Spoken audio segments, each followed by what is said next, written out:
이 청년이 우유를 가지고 나가고 어머니가 그래라는 대사를 하고 동생이랑 이렇게 부딪힌 장면이 있어요. 이 장면을 하나를 설계하기 위해서 프롬프트로 보시겠어요? 프롬프트 4,000자를 다 집어넣었어요. 컨트롤 하지 않아도 물론 영상이 잘 나오거든요. 근데 컨트롤 하면 더 원하는 영상이 나옵니다. 워낙 비싸기 때문에 거기에 맞춰서 해야 돼요. 중국이랑 미국에서는 숏폼 드라마 자체 시장이 엄청 커졌고 큰 제작사라든지 국가에서도 그 숏폼으로 지원해주는 사업들이 많이 생기고 있습니다. 그러니까 2분짜리를 50화, 70화를 만드는데 그게 한 2억 정도에서 다 만들어야 돼요. 연기자들도 좋은 사람을 쓸 수가 없겠죠. 비용이 워낙 적으니까. AI는 무한이 되는 겁니다. 그게 이제 새롭게 AI 시대 문법이 될 거다.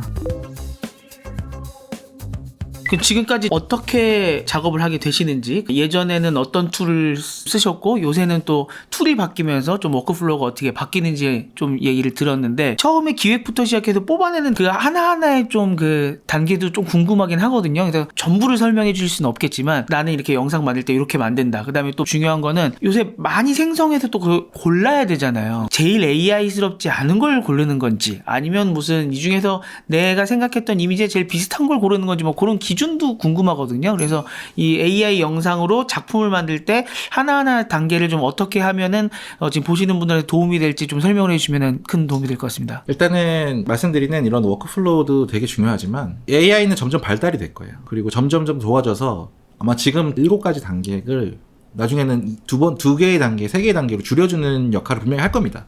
그 세상은 분명히 올 거예요. 근데 중요한 거는 그 샷을 쓸 것이냐 쓰지 않을 것이냐, 그 이야기를 쓸 거냐 안 쓸 거는 그러니까 사람이 결정하는 거거든요. 그거에 대한 시선을 더 높여야 되는 걸 추천을 드리고 싶어요. 책을 더 많이 보시고 영화나 이런 것들을 많이 보시면서 시각을 높이는 것이 좋은 툴이 될 것 같고요. 지금 현재로서의 워크플로우를 제가 좀 설명을 해드리면, 기획과 리서치와 시나리오와 이미지 설계와 총 7가지 단계로 진행을 할 거고요. 처음에 기획을 할 때는 제미나이나 클로드랑 얘기하듯이 얘기를 했었는데, 그렇게만 했을 때는 깊게 이야기가 잘 안 되더라고요. 그래서 그거를 저만의 메타 프롬프트를 개발을 해놨습니다. 그래서 저에 대한 이야기까지 이끌어 나갈 수 있게 질문을 던져주고, 단순히 무슨 광고 영화제를 나갈 건데 그 영화제에 낼 작품 소재가 뭐가 있을까 하면 저한테 하는 답변이 다른 사람들도 할 수 있다는 생각이 좀 들었거든요. 그 소재를 나한테만 주는 게 아닐 수도 있잖아요. 해외 영화제는 서사가 있어야 됐거든요. 근데 그 서사를 뻔한 서사가 아니라 자신의 이야기나 아니면은 자기가 만든 새롭게 창작한 이야기의 경우가 되게 많아서 보편적인 이야기를 하게 되면 안 되겠다 생겨서 그런 거를 좀 워크플로우처럼 프롬프트에 좀 담아놨어요. 그래서 그런 걸 질문해서 끌어내게끔. 그래서 그런 식의 메타 프롬프트를 만들어 놓고, 그 프롬프트를 집어넣고 그 프롬프트 안에 이제 리서칭을 하게 하고 기획을 하게 하고 다 요거 찾게끔 하는 알고리즘을 좀 만들어 놨습니다. 그거 만드실 때도 AI랑 하신 거죠? 그렇죠. 그걸 가지고 이렇게 이야기의 흐름을 발견하고 넓게 보고 깊이 보고 가치를 찾아서 관심 있는 것을 감정을 넣어서 소재로 만들어 가게끔 해서 끌리는 이야기를 만들게끔 하는 기획 단계를 클라우드 챗GPT랑 계속 대화를 하면서 얻어 나갑니다. 여기서 하나 궁금한 게 있어요. 마음을 움직이는 이야기 소재를 되게 잘 발굴하시는 것 같은데, 그거는 아까 보여주셨던 뭔가 가족의 이야기 같은 경우는 경험에서 나오시는 걸 거고, 그 외의 이야기들은 그러니까 AI가 추천해줘서 그 중에서 고르시는 겁니까? 아니면은 그래도 AI가 메타프로프트에서 나를 잘 끌어내서 내 마음속에 있는 게 기획으로 올라오는 겁니까? 2가지 단 것 같아요. 선택은 저희가 하는 거라고 했잖아요. 제가 이 LLM과 같이 대화를 할 때 엄청나게 많은 이야기들이 나올 거 아니에요. 뭐 1번부터 5번까지 이야기가 만약 예를 들어서 주제가 나왔다고 하면 하나 픽하는 건 저잖아요. 서로 대화를 하면서 이거 좋겠다, 저거 좋겠다. 그리고 먼저 제가 던져주기도 하고요. 요런 소재가 있는데 뭐 폐지 주는 할머니와 강아지 이야기는 어떨까? 이런 식으로 제가 한번 던져주면 그거에 대해서 찾아보고, 그리고 저는 기획이랑 리서치 단계에서는 제가 꼭 쓰는 게 실제 이야기에 있는지를 좀 많이 찾아봐요. 실화가 있는지. 학교 맹글라도 네. 강화도에서 실제 있었던 이야기가 모티브가 된 거죠? 맞습니다. 강화도에 있었던 이야기를 모티브를 넣었던 때문에, 그래서 실화인지 아닌지를 확인을 해보고, 실화라고 했을 때 그 실화를 또 그대로 쓰면은 나중에 법적인 문제가 되게 많기 때문에 그런 게 진짜로 와닿을 수 있는가를 한번 왜냐면 이 AI 영상 자체가 가짜기 때문에 이야기만큼은 진짜스러워야 된다는 게 저의 좀 지론이에요. 그래서 이야기만큼은 진짜 있을 것 같은 이야기로 좀 해보자. 엄청 우주 같은 이야기라도 있을 것 같은 이야기를 해보자. 약간 그런 스타일이어서 그런 것들을 좀 리서치를 통해서 좀 많이 찾는 편이에요. 네, 그래서 그렇게 리서치도 할 수 있는 또 메타 프롬프트를 만들어서 첫 번째 기획에 나온 소재를 가지고 리서치를 할 수 있게끔 LMM이랑 계속 대화를 합니다. 그래서 하나의 이야기를 만드는데 물론 기존 작가님들은 1년도 걸리고 2년도 걸리시겠지만 저는 한 일주일 정도는 소요하는 것 같아요. 작은 3분짜리 4분짜리 영상이어도 한 일주일 정도는 고민을 좀 해보고, 그리고 마지막에 제가 시나리오를 쓰는 것도 시나리오 단계에도 메타 프롬프트를 통해서 시나리오를 끌어내거든요. 그 시나리오를 쓸 수 있는 여러 가지 작법서들이 있으면 이번 영화에는 이 작법서가 좋으냐, 이 작법서의 기준에서 시나리오를 뽑을 수 있게끔. 그래서 시놉시스랑 캐릭터의 관계도랑 영화에 절대 나오지도 않는데 캐릭터의 연대기라든지 그 다음에 트리트먼트랑 풀 시나리오를 뽑을 수 있게끔 그 프롬프트를 다 해놨어요. 그러면은 제가 이야기를 주제를 던져주면 얘가 이제 써줍니다. 영화를 만들 때 지금 뭐 말씀해주신 여러 가지 이 전문 용어들이 메타 프롬프트에 담기려면 이거 정확히 다 알고 계셔야 되고 잘 쓸 수 있어야 되고 기준이 있어야 되는데 그거 어떻게 공부하셨어요? 저는 전문가가 아니었잖아요. 그래서 저는 뭐 트리트먼트라든지 시놉시스라는 말을 저도 처음 들어본 거고, 그렇죠. 물론 제가 패션 쪽에서 할 때 짧은 쇼츠 영상 만들 때 어렴풋이 같이 얘기한 적이 있지만 전문적으로 공부한 적도 없고, 그리고 시나리오를 공부하는 것도 뭐 적게는 1년에서 많게는 수십 년을 공부해야지 나올 수 있는 것들인데 그게 안 되지만 저는 그거를 이제 AI를 통해서 다 학습을 시켜서 전문 용어랑 실제로 쓰는 대본 같은 것들을 전부 다 학습을 시켜서 거의 프롬프트 안에 집어넣은 거죠. 또 이미 LMM이 그 작가의 롤을 주면 그 용어를 다 알고 있습니다. 근데 물론 전문가들이 봤을 때는 어설플 수 있어요. 하지만 비전문가한테는 엄청나게 도움이 됩니다. 그래서 그걸 가지고 이제 만들어 나가는 거죠. 그래서 시나리오를 직접 보고 마음에 울림이 있는 시나리오가 나올 때까지 좀 뽑는 편이에요. 네. 그리고 중간에 계속 얘기합니다. 주인공 A가 여기서 갈등이 있었는데 그 갈등이 이렇게 하는 게 낫지 않을까? 빌런이 이 정도면 너무 약한데? 그리고 빌런을 지금 주인공에 있는 조연 인물과 같이 관계도를 더 엮어서 스토리를 다시 만들어보자. 뭐 이런 식으로 계속 회의하듯이, 보조작가처럼 회의하듯이 계속 얘기하면서 글을 계속 써나가는 거죠. 그 최종 시나리오를 쓸 때는 직접 쓰시는 부분이 더 많아요? 아니면은 완성본이 될 때까지 얘를 계속 굴리시는 편이에요? 실질적으로 시나리오 읽어보고 너무 좋은 거는 이쪽한테 좀 맡기고 나머지는 그냥 되게 편안하게 얘기해요. 만약에 그 제가 소방관의 이야기를 한다면 야 그냥 타임 슬립이 돼버리면 너무 재미없을 것 같아. 뭔가 기이한 현상과 기이한 누군가의 존재가 있었으면 좋겠어. 그 존재를 나는 까마귀들이 변해서 했으면 좋겠어. 그 까마귀들은 실질적으로 이 인물과 연관되는 동물이었으면 좋겠어. 그 연관되는 동물들을 이어갈 수 있는 방법을 찾아볼까? 그래서 계속 찾아보고 괜찮은 것들을 보면 맞네. 이게 얘를 저승사자의 하나의 형상으로 만들고 그게 저승사자인데 왜 이 사람을 구해주는지에 대한 스토리를 한번 만들어보자. 그러면 그 저승사자 나오면 그 저승사자가 왜 저승사가 됐는지도 한번 얘기해보자. 근데 그게 짧은 2분짜리 영상이지만 그 저승사자의 이야기는 나오지 않지만 그걸 다 가지고 있는 거죠. 그럼 그걸 가지고 스토리를 다 탄탄하게 만들어봐요. 네. 좀 그런 스타일입니다. 그래서 계속 시나리오를 가지고 이야기를 해보는 거죠. 그렇게 해서 시나리오를 좀 만들고 나면 이제 이미지랑 영상을 설계를 하는데 시나리오를 만들 때 저는 이렇게 프로젝트를 하나 만들어요. 만약에 영화 A라고 하면 이미지를 만드는 프로젝트랑 영상을 만드는 프로젝트를 따로 만들어서 분류를 하고 이미지를 만드는 것도 영상을 만드는 것도 이 시나리오를 다 집어넣습니다. 기획한 것까지 텍스트로. 그럼 얘가 시나리오 다 읽는 거 되는 거예요. LMM이. 그 상황에서 또 이미지는 이미지대로 영상은 영상대로 저만의 또 험법 같은 프롬프트가 있어요. 한마디로 그냥 빨간색 공이라고 쳐도 그 공에 대한 묘사가 쫙 나오게 제가 미리 다 세팅을 해놨습니다. 그래서 그 세팅된 프롬프트를 안에 집어넣고 대사를 하는 거예요. 자, 그럼 이제 씬 1부터 시작해볼까? 이렇게 얘기하면, 그럼 씬 1 시작하겠습니다. 그 씬 1이 어떤 장면이지? 그럼 그 시나리오랑 시놉시스에 그 장면들이 다 묘사가 세세하게 돼 있어요. 예를 들면 환풍기가 돌아가는 지하실 공간에 한 남자가 구석에서 쓰레기 봉지 안에 있는 음식을 먹고 있습니다. 이런 식의 글이 써져 있거든요. 그럼 그거에 맞춰서 이미지가 나오는 거죠.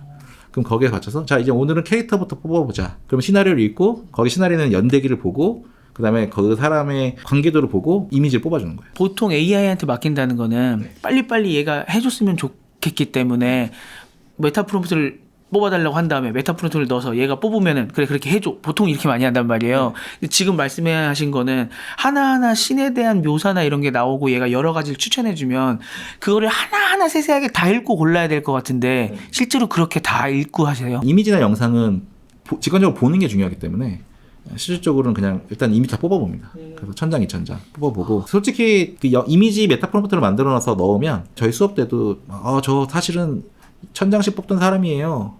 근데 감독님의 메타 프롬프트를 넣으니까 10장으로 줄었어요. 이렇게 얘기 많이 하세요. 네, 왜냐면 제가 그렇게 정형화를 많이 시켜놨거든요. 근데 그 정형화 시키실 때는 감독님은 한 10,000장 뽑으셨을 거 아니에요? 그쵸. 제가 그때는 그랬죠. 네, 그 프롬프트가 나올 때까지는 제가 노력을 한 거죠. 그래서 캐릭터 시트를 뽑아도 거기에 맞춰서 잘 나와요. 네. 아까 폐지 주는 할머니와 멍멍이의 이야기를 만약에 예를 들어서 진돗개가 있는데 그 시나리오의 진돗개가 귀가 이렇게 잘린 모습이 있었어요. 그러면 캐스시트를 다 뽑을 때 다 귀가 잘려 있는 모습으로 나옵니다. 그런 식으로 할머니가 만약에 손이 폐지를 줍다가 불을 튼 게 영상에 되게 중요하다 그러면 할머니 손이 다 불을 터서 나와요. 감독님이 한 컷 한 컷마다 사람 마음 움직이는 그런 그 방법을 되게 잘 아시네요. 지금 한마디 할 때마다 이렇게 막 가슴 후벼 파네요. 그렇게 캐릭터를 뽑고 그 다음에 거기에 대한 공간을 만약에 뭐 멍멍이의 보호소야 그러면 한국적인 느낌의 보호소를 찾아야 되잖아요.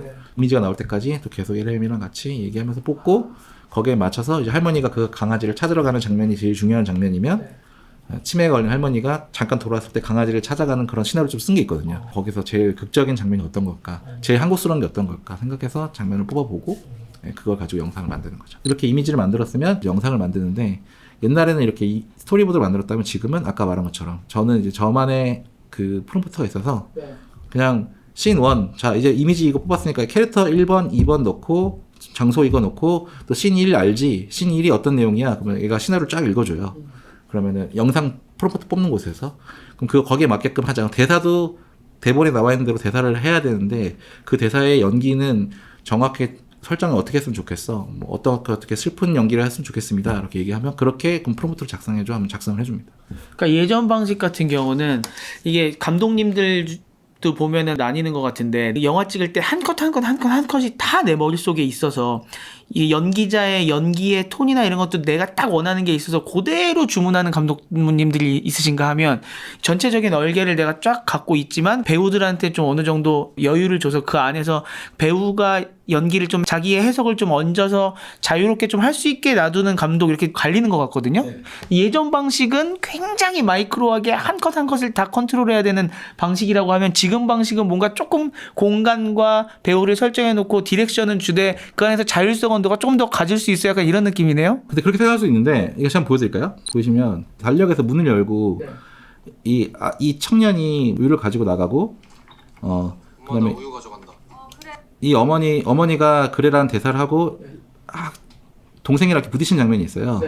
이 장면을 하나를 설계하기 위해서 프롬프트로 보시겠어요? 프롬프트 4,000자를 다 집어넣었습니다. 굉장히 다 마이크로하긴 하군요. 이게 컨트롤을 안 하는 것 같지만 컨트롤 하지 않아도 물론 영상이 잘 나오거든요. 근데 컨트롤 하면 더 원하는 영상이 나옵니다. 이게 워낙 비싸기 때문에 거기에 맞춰서 해야 돼요. 그리고 또 중국어로 바꾼 이유가 뭐냐면 한글의 4,000자가 영어 한 6,000자 정도 돼요. 근데 한글의 6,000자가 한자로는 4,000자 돼요. 그러니까 중국어는 이 엄마라고 하면 엄마가 단어 하나잖아요. 근데 영어는 mother이잖아요. 그러니까 프롬프트가 시덴스는 4,000자까지 들어가거든요. 근데 4,000자로 쓰는 거랑 2,000자로 쓰는 거랑 결과물이 완전 달라요. 중국어로 쓰면 축약돼 있기 때문에 더 많이 쓸 수 있네요. 그래서 보시면 대사는 다 한글로 되어 있지만 저는 이제 중국어로 다 써서 이 보시면 이 다음 컷은 어떻게 이런 식으로 다 이 시간별로 다 나눴죠. 나눠서 여기 이 대사는 어떻게 넣고 그러니까 이거를 다 집어넣습니다. 그리고 이것도 이 나중에는 마지막에 대사를 한 번 더 검증해요. 엄마 체육복 왜 안 빨았어? 오늘 체육이란 말이야. 몰라 이거를 이 순서대로 해야 된다라는 거를 정확하게 또 한번 디렉션하게 되게끔 이렇게 프롬프트를 짭니다. 여기 프롬프트를 이렇게 정교하게 짜기 위해서는 이제 메타 프롬프트 저만의 헌법 프롬프트가 있어야 돼요. 그래서 그걸 가지고 이렇게 만드는 거죠. 그리고 지금 아까 그 컷에 대해서 얘기하셨는데 여기 보시면 처음에는 냉장고 문에 달력이 달린 건데 냉장고 안에 달력이 달려 있어요. 네. 그리고 대사라든지 이런 게 제가 15초 안에 어느 정도까지 이게 소화가 되는지 잘 모르잖아요. 그래서 그거를 한번 테스트를 해보는 거예요. 프리비즈처럼. 이렇게 네 가지를 한번 해보고 냉장고 밖에 나오게끔 해보자. 그리고 대사가 중간에 마지막에 어느 정도 빈다. 공간이 남으니까 그때 대사를 치자. 그렇게 해서 이제 점점 하나씩 디벨롭 해가는 겁니다. 근데 이게 달력에 정확한 날짜가 동그라미가 돼야 되는데 이미지를 안 줬기 때문에 이 달력이 보시면 여기 들어간 이미지가 이렇게 사람밖에 없어요. 보이시죠? 근데 달력에 숫자가 너무 안 맞으니까 나중에는 제가 달력을 이렇게 집어 넣어줘요. 이미지를. 그래야지 정확하게 되니까. 그래서 처음에는 냉장고를 열고 이 학생이 엄마 나 우유 가져간다. 그래? 왜 엄마 체육복 왜 안 빨았어? 올 체육이란 말이야. 이런 식으로만 대사가 했지만 나중에는 초가 좀 남으니까 엄마 대사로 들어가서 더 레이어드 하자. 그래서 엄마도 며칠까지 야근이었어. 그래서 미안해라는 말을 하는 건데 그때 애가 몰래 해서 화를 내는 장면. 그리고 시덴스가 되게 놀라운 게 사운드가 디렉팅이 돼요. 클링이나 다른 것들은 이 사람이 대사를 하고 다사를 해야 되는데 얘는 엄마가 말하는 도중에 몰라몰라를 하는 거예요. 아, 같이 끼어들 수 네, 있어요. 네. 어. 그런 것들 다 디렉팅이 됩니다. 예전 같았으면은 사운드 하나 뽑고 또 하나 뽑아서 뒤에 얹히거나 이렇게 했었겠네요. 근데 그렇게 되면 연기가 틀어지잖아요. 근데 여기는 이제 그렇게 되게끔 설정을 한 거죠. 그래서 점점 디벨롭 되다 보니까 마지막에 이런 식으로 영상이 처음에는 이게 둘이 부딪혀서 싸우는 장면도 되게 중요한 장면이었기 때문에 이 장면도 다 이미지가 하나도 없어요. 다 디렉팅만 되는 거거든요. 다 프롬프트만 되는 거예요. 우유 가져간다고 하고 문이 열려 있어야 되거든요. 네. 문을 닫아야지 해야 되니까. 왜안 빨았어? 오늘 체육 찐남매의 모습을 한번 만들어 본 거죠. 일주일째 야근이야. 미안해. 근데 이게 지금 보시면 요 장면이 얼굴을 제대로 쳐다보지 않으니까 이제 편집의 이제 툴로 가는 거거든요. 영상을 제가 원하는 샷이 나올 때까지 엄청나게 많은 양을 뽑습니다. 이거 아까 하나 뽑을 때마다 3,000원인가 4,000원. 맞습니다. 지금 여기까지 합치면은 더 많이 뽑았거든요. 보이시죠? 달력만 컷만 이 15초를 위해서 완벽하게 제 디렉션대로 나오게 하기 위해서 좀 집요한 거죠. 근데 이게 실질적으로 프롬프트로 이렇게 완벽하게 디렉팅이 된 거거든요. 엄마 나 우유 가져간다. 근데도 불구하고 이렇게 원하는 샷이 나올 때까지. 그리고 이 프롬프트 했을 때 되게 좋은 이유는 시간별로 컷이 다 나눠져 있기 때문에 그러니까 여러 컷을 편집할 때 너무 좋아요. 그러니까 첫 번째 영상에서는 2초까지는 너무 좋았어. 네. 그 2초를 쓰고 다음 거에서는 4초에서 5초 구간이 좋았어. 그럼 그걸 쓰고 이렇게 할 수가 있습니다. 컷을 다 일일이 다 제가 디렉팅을 했는데 딱 거기에 맞춰서 움직이기 때문에 여기 만든 영상을 만든 거 보시면 이렇게 요까지는 다 그대로 같지만 뒤에 보면 나눠져 있죠. 밑에 보시면 컷이 잘려져 있잖아요. 그러네요. 잘려 있네요. 그리고 여기도 보시면 이 컷들이 다 15초 컷인데도 중간중간 다 잘려 있어요. 이거는 이 잘라서 붙이신 거죠? 왜냐 아까는 엄마가 아이를 안 쳐다보고 이렇게 쳐다보고 있었거든요. 근데 아이를 쳐다보는 씬이 또 있어요. 그 씬을 맞춰서 이렇게 하게 된 거죠. 그렇게 되면 이런 식으로 여기서는 애가 이제 애를 보죠. 그리고 애가 또 여기서 자연스럽게 가는 모습이 있고 아이가 원래는 클로즈 되는 씬이 아까는 없었는데 이 씬을 만들어서 다시 넣은 거죠. 그래서 요 15초가 이렇게 완성이 되는 거예요. 이게 말하자면은 녹음하는 기술이 좋아지면서 가수들이 3분짜리 노래 부르면 컷 나눠갖고 튠도 주고 다 잘라서 붙이잖아요. 예전에는 3분을 다 잘 불렀어야 됐는데 그런 것처럼 이제는 딱 이어 붙일 수 있군요. 그렇죠. 그래서 편집이 되게 중요합니다. 제가 원하는 샷들이 나올 때까지 생성을 하고 마지막에 고화질로 하는 뽑을 수 있는 방법을 찾아보고 그다음부터 이제 편집을 하기 시작하는 거죠. 고화질로 뽑으려고 마음을 먹었는데 그대로 안 나올 때도 있지 않습니까? 그렇죠. 근데 그럴 때는 업스케일이라는 또 방법이 있으니까. 네. 근데 고화질로 뽑아놓으면은 쓰기는 되게 편하죠. 고화질로 뽑을 때는 언제냐면 아까처럼 디렉팅 다 됐을 때 15초 장면에 처음에는 중간에 비고 정적인 게 나오는데 이제 그거를 꽉꽉 채워서 29초 영화제라고 29초 안에 모든 걸 함축적으로 넣어야 됐었기 때문에 이렇게 많이 뽑은 거예요. 조금 더 평소에는 여백을 낼 수도 있는데 이거는 꽉꽉 채워놔야 됐었군요. 광고라든지 이런 건 되게 그 안에 함축을 엄청나게 많이 해야 되니까 광고를 만들 때 뭐 30초짜리 만드는데 뭐 단가 얼마 할까요? 싸게 안 되나요? 이렇게 얘기하면 말을 못 하는 게 저것처럼 50개, 60개 만들어야 돼요. 한마디로 저거는 광고 만드는 작업처럼 만든 거예요. 그래서 15초 안에 모든 그 상황과 설정을 다 집어넣어야 되는 거죠. 네. 아이가 책부터 던지고 한심하게 쳐다보는 사춘기 오빠의 모습, 그다음에 엄마랑 대화할 때 좀 남자는 좀 무던하고 여자는 짜증내고 여자애는 짜증내고 하는 모습. 또 엄마 심지어 야근까지 했는데 아이들도 자기를 너무 힘들게 하고 무심하게 해야 하는 그런 눈도 한번 이렇게 하고 막 너무 피곤해가지고 그런 것들을 다 함축해서 넣어야 됐기 때문에 그 디렉션을 위해서 15초를 쓰는 거죠. 좀 가족 중에 그래도 광고하시는 분이 있으셔서 좀 이게 문법을 더 아시는 겁니까? 아니요. 제가 보여주면 와이프가 그걸 어떻게 납품한다고 그래. 역시 가까운 분들이 가장 냉혹하네요. 저희 수업 듣는 분 중에 영화사에서 일하시는 넷플릭스 쪽에서 프리비주얼로 일하시는 분들이 좀 계셔서 오셨었어요.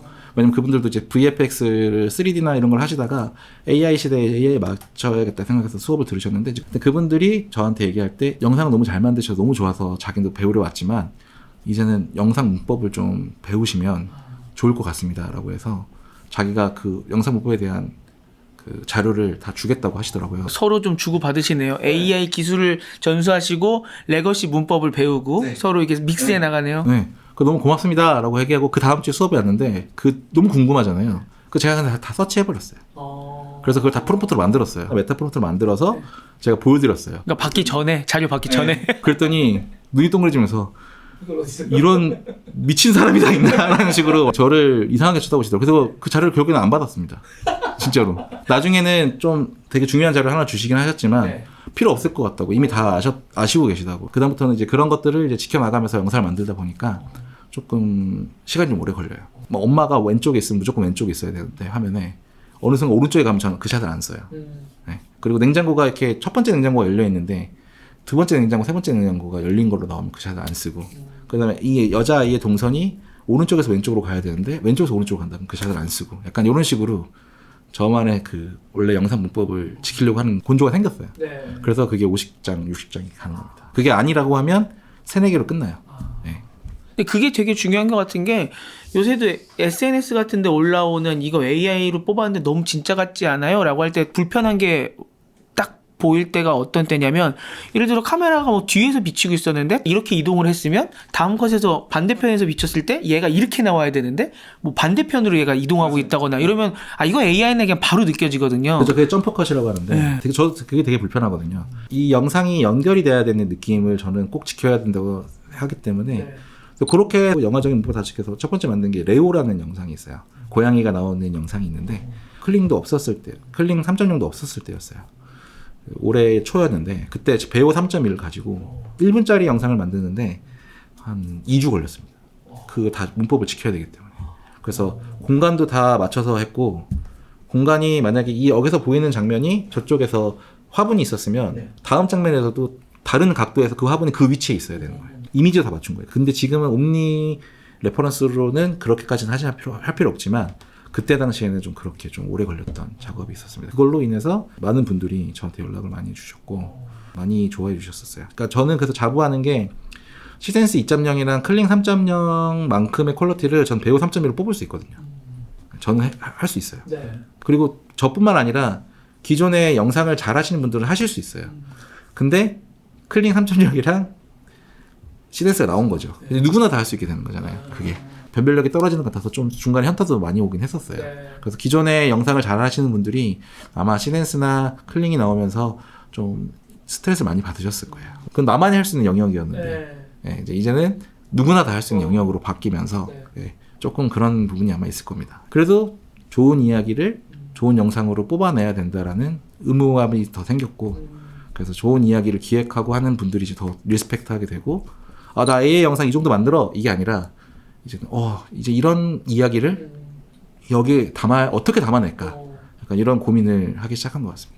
VFX 이런 기술은 정말로 이게 접근 불가능한 기술이었잖아요. 그걸 갖고 계신 분들은 굉장히 오랫동안 이 독점적인 지위를 누릴 수 있었고 이렇게 AI 또 잘 쓰시는 분들이 갖고 있었는데 막 시댄스 나오면서 이제는 누구나 이렇게 할 수 있게 됐지만 또 거기서 변별력이 생기는 거 아니겠습니까? 겉에서 보기에는 다 비슷한 것 같지만 들여다보면은 아주 작은 디테일에서 이제 또 실력이 분명히 갈릴 거기 때문에 계속 또 갈고 닦아 나가셔야 되겠네요. 그렇죠. 일단 영상적인 부분도 더 갈고 닦아 나가야 되고 그러니까 프롬프트를 더 촘촘하게 쓰면 쓸수록 장면이 더 꽉 차지는 건 확실히 있어요.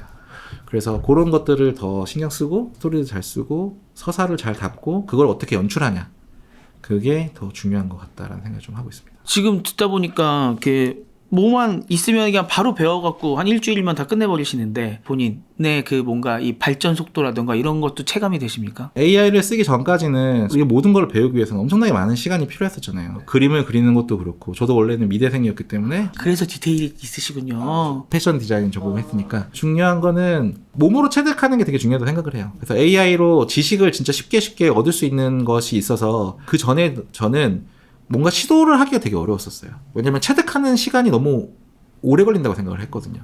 근데 지금은 AI 시대는 지식은 빨리 습득하니까 몸으로만 익히면 하나의 전문가가 되기 위해서는 1만 시간의 법칙이라는 게 분명히 필요한데 1만 시간의 법칙 중에 제 생각에 한 30%는 지식이라고 생각하거든요. 나중에 70% 노력이 필요하겠지만 그 30%를 당겨주는 역할을 AI가 해준다고 저는 생각을 합니다. 그래서 그 30%를 당겨줬으니 70%는 한번 내가 열정이 있다면 밤을 새서라도 해보자. 그래서 작년 8월부터 올해 한 3월까지는 제가 하루에 2-3시간도 못 잤어요. 계속 했습니다. 계속 이것만 팠고 더 사람들한테 울림이 있는 장면을 만들려고 노력을 하고 그렇게 하게 된 것 같습니다. 페이스북에서도 꽤나 콘텐츠로 많은 인기를 누리셨다고 했잖아요.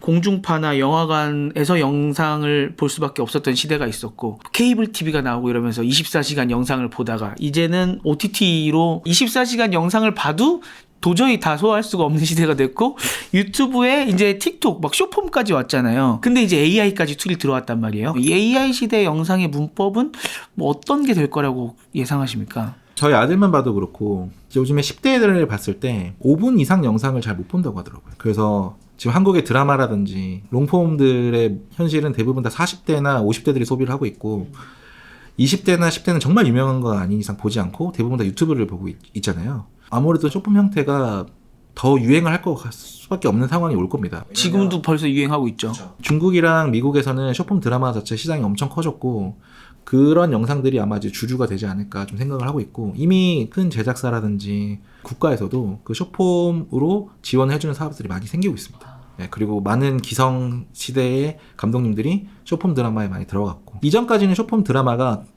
예산이 되게 작았어요. 그러니까 2분짜리를 50화, 60화, 70화를 만드는데 그게 한 2억 정도에서 다 만들어야 돼요. 하나의 장편 정도잖아요. 그러려면 좁은 공간에 카메라를 설치를 하고 세팅을 해서 찍어야 된다고 하더라고요. 연기자들도 좋은 사람을 쓸 수가 없겠죠. 비용이 워낙 적으니까. AI는 무한히 되는 겁니다. 야외를 나갈 수도 있고 중세 시대를 갈 수도 있고 환타지를 될 수도 있고 심지어 애니메이션을 만들 수도 있고 사극도 만들 수 있고 확장이 돼버린 거예요. AI를 통해서 쇼폼 시장이 엄청 커졌습니다. 그래서 중국이나 미국에서 유행하는 것들은 판타지물도 있고 세계관이 있는 그런 크리처물도 있고 이게 많아졌거든요. 이제 AI를 이용해서 쇼폼으로 저비용으로 큰 고수득을 얻을 수 있는 시장들이 계속 늘어날 것이고 아마 제 생각에는 한 향후 5년 안에 네이버 웹툰이라든지 다음 웹툰 이런 것들이 쇼폼 드라마로 흥행을 하는 시대가 올 겁니다. 쇼폼 드라마나 애니메이션으로. 젊은 사람들이 2분짜리, 3분짜리에 익숙해져 있는데 웹툰도 솔직히 1, 2분이면 다 보잖아요. 그런 세대들이 볼 수 있는 시장들이 좀 바뀔 거다. 그게 이제 새롭게 AI 시대 문법이 될 거다. 그래서 뭐 요즘 뉴스 같은 데 보면 중국에서 시댄스를 통해서 사극 드라마를 만들었는데 2억 뷰가 나왔다. 이런 얘기가 이제 나오고 있는 거죠. 네. 그거를 뭐 일주일 만에 만들었다. 뭐 2주일 만에 만들었다. 그거 저도 결제할 뻔했거든요. 원래 쇼폼 잘 안 보는데 몇 번 이렇게 광고로 띄었는데 더 보고 싶어갖고 참았습니다. 그렇게 자극적이지만 빨리빨리 소비할 수 있는 형태로 아마 영상이 많이 바뀔 것 같고 네, 제 생각엔 그렇습니다. 요새 이제 좀 많이 제의가 많이 들어오시죠. 이런 거 저런 거 만들어 달라고. 네네. 그런 쇼폼 위주로 이제 만드실 수 있는 기회가 오면 이게 이 정도 예산이면 내가 실제 배우를 촬영해서 만들 수도 있는 예산을 받았어요. 그러면 그럼에도 불구하고 계속 AI로 만드실 겁니까? 아니면 혹은 이렇게 배우를 등장시켜서 하이브리드로 할 수도 있을 것 같은데 그런 방법을 해보실 겁니까? 제가 쇼폼 드라마를 만들던 AI 영상을 만들던 혼자 할 수 있는 건 없는 것 같아요. 그리고 혼자 한다는 것 자체가 산업을 붕괴하는 첫 번째 단추라고 생각을 하거든요. AI니까 혼자 모든 걸 다 할 수 있다는 건 제 생각에는 한 4, 5분짜리에서 한 길어봐야 10, 20분? 근데 그 이상 거는 분명히 저도 사람이 필요하고 같이 할 게 필요합니다.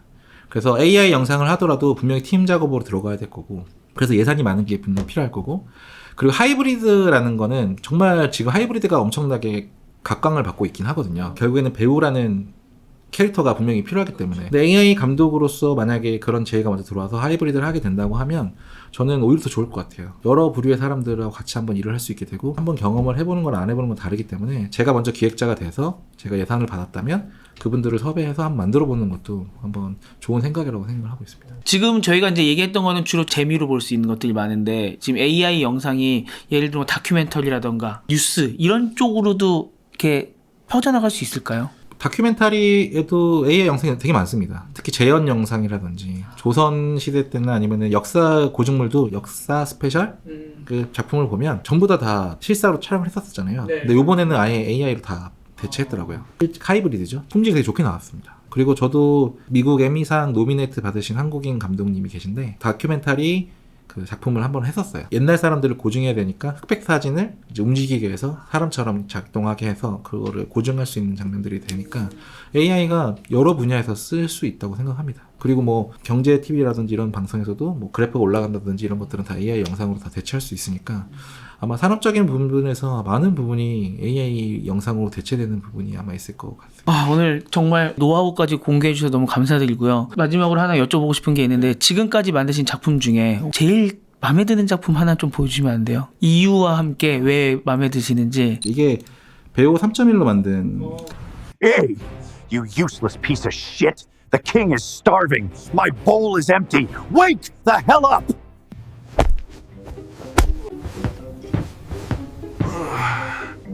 You're late. You should have been awake. What?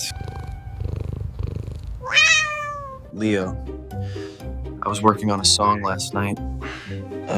Don't wake me, please.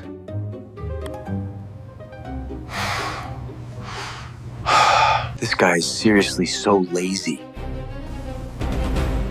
시댄스랑 클릭 나오기 전에 BO 3.1로만 해서 사람들이 좀 많이 놀라셨었어요. 처음에. 그래서 제가 수업을 열었을 때 영화사라든지 이런 관계자분들이 많이 오셨었고 영화의 문법을 조금 지켜서 만들어봤던 첫 번째 작품에서 좀 애착이 가는 작품입니다. BO가 연기가 저렇게 잘 안 나와요. 근데 나올 때까지. 그리고 BO의 장점은 프롬프트가 무한대예요. 마음대로 넣을 수 있어요. 마루의 모양부터 공간의 모양이 틀어지는 게 하나도 없이 빛 모양까지 다 틀어지지 않게끔 하고 AI가 단점이 먼저 이렇게 움직여요. 이 사람이 오른쪽으로 간다라는 거를 만약에 프롬프트를 주면 카메라가 먼저 오른쪽으로 가는 경우가 되게 많습니다. 영화적인 거에서는 카메라가 먼저 오른쪽 가고 연기자가 나중에 가면 스포를 하는 거예요. 오른쪽에 뭐가 있나 보다. 사람들이 예측할 수 있잖아요. 그러면 안 돼요. 원래는 카메라 늦게 따라가야 돼요. 기타로 보여주고 고양이가 움직이면 이게 잘못된 거예요. 고양이가 먼저 움직이고 기타로 갔을 때 기타가 갑자기 선명해지는 효과가 딱 되면 이제 그게 문법에 맞는 것처럼 되는 거라서 그런 것들을 AI가 못하는 것들인데 그런 걸로 이제 프롬프트로 다 세팅을 해본 거죠. 네.